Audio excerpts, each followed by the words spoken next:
informo al pueblo. Pero información que se estaba manejando en los pasillos de Palacio Nacional, finalmente el presidente lo acaba de confirmar, que va a ser Arturo Herrera, el nuevo secretario de Hacienda y Crédito Público. Pero ¿quién es Arturo Herrera? Tenemos a Carlos Mota, precisamente, que conversando. Carlos, te tengo en la línea, ¿estás con nosotros?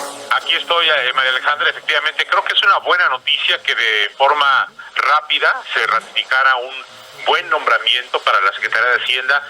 De hecho, puede decirse que el propio Arturo Herrera era quien llevaba en gran medida la Secretaría de Hacienda y Crédito Público, era quien daba las entrevistas, varias veces hablamos con él en ADN 40 y en otros espacios, era quien pues hablaba con los medios, con los financieros, quien estaba en las giras, por ejemplo, en la reciente cumbre de ministros de finanzas y gobernadores de bancos centrales.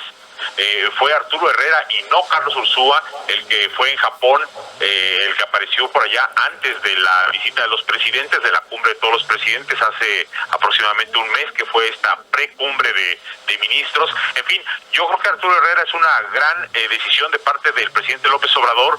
Lo que creo que todavía va a causar mucho ruido es que el presidente López Obrador está hablando al principio de su mensaje, lo escuchábamos, sí, de que el propio Ursúa está renunciando porque, bueno, pues no está de acuerdo con la forma en la que se está llevando la política económica del país, y eso puede generar ruido en ciertos círculos financieros. ¿Por qué lo digo, María Alejandra? Porque, bueno, pues hay gente que piensa que Ursúa era como este bastión de los mercados financieros, de los inversionistas, que defendía que el modelo económico de libre mercado pues se llevara a cabo y que México fuera funcional en estos mercados financieros globales.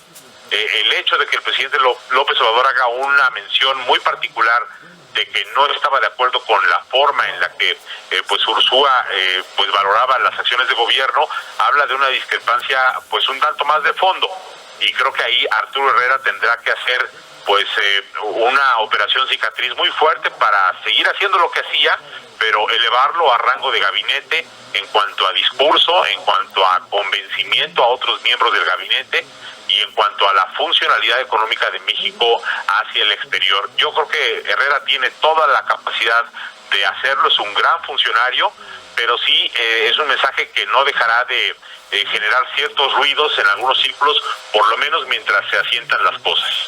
Carlos, era muy claro y determinante el presidente cuando decía, de hecho, lo cito de manera casi textual, la fórmula es una política de austeridad que afirma le está dando buenos resultados. Dice, tenemos buenas cuentas, no tenemos déficit, no ha crecido la deuda pública, dice el presidente, el peso es la moneda que más se ha fortalecido en el mundo. Este nuevo nombramiento de Arturo Herrera, ¿no crees que le dé continuidad a lo que ya se ha venido haciendo en estos 7 meses de administración? Sí, yo creo que no hay duda de que Arturo Herrera tiene la misma línea de mantener un superávit fiscal primario, de mantener la calificación de la deuda soberana, de mantener las finanzas públicas sanas. Todo eso me parece muy bien, y creo que, como te decía hace un momento, en gran medida él era quien llevaba esa relación con entidades financieras internacionales. Lo que se evidencia ahora como problemática pues son estas grandes diferencias con otros miembros del gabinete, que desde un punto de vista más radical pues presionaron a una personalidad como Carlos Ursúa y lo llevaron a esta renuncia que hoy se manifiesta. Me parece que el presidente sabe que México tiene que funcionar en los mercados globales, y por eso ratifica ahora o nombra a Arturo Herrera como secretario.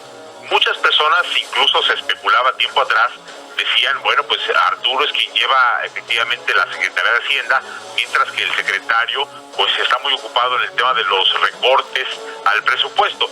Digamos que esto puede ser cierto quizá al interior ya de la funcionalidad de la Secretaría de Hacienda, pero más allá de eso, lo importante ahora es que el nombramiento es bueno, las ideas de Herrera, su formación académica, su capacidad de gestión es adecuada, y creo que esto necesita pues el arropamiento de la clase financiera, de los empresarios y de otros miembros del gabinete. Yo creo que el presidente tiene ahora el dilema de cómo eliminar las posturas radicales en el gabinete para que, pues si esto ya ocurrió y es muy malo, porque lo es, pues que no vuelva a ocurrir, porque eso sería una catástrofe para el país. Yo creo que no estamos en ese escenario, Claro. Pero sí es importante decir que esto no debió ocurrir, ya ocurrió, ni modo, ahora tiene México que ser funcional en el sistema financiero global. Con Herrera eso está garantizado, pero ya no se deben mover más cosas.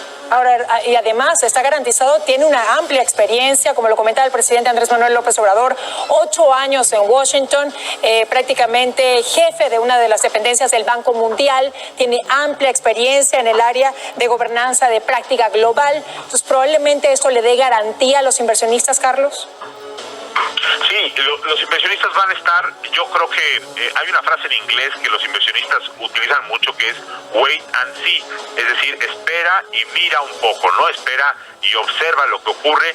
Creo que Herrera es un gran fichaje en este sentido, una buena noticia, extraordinaria, pero sí van a sentarse a esperar cuáles son las políticas públicas, cuáles son esos diferendos en el gabinete, cómo se pueden eliminar esos diferendos y cómo México sigue una ruta, pues digamos, de operatividad normal en los mercados financieros internacionales, que es donde cotiza nuestra deuda soberana, Totalmente. donde se mueven los bonos de Pemex, donde se compran y venden los bonos que emite el gobierno mexicano, y eso lo van a querer ver bajo el mando de Herrera. Creo que están en su derecho de hacerlo porque pues es un personaje nuevo en el escenario de los ministros de finanzas del mundo, y aunque es bien recibido, pues siempre se toman su tiempo también para que esto funcione. No por nada el dólar se fue más caro, hace un momento lo vimos. Totalmente. Desde los 18.90, ahora está en 19.14, y esto posiblemente se asiente en los siguientes días, pero sí es momento de que ellos van a querer, los inversionistas, pues que ver cuál es el carácter del nuevo secretario.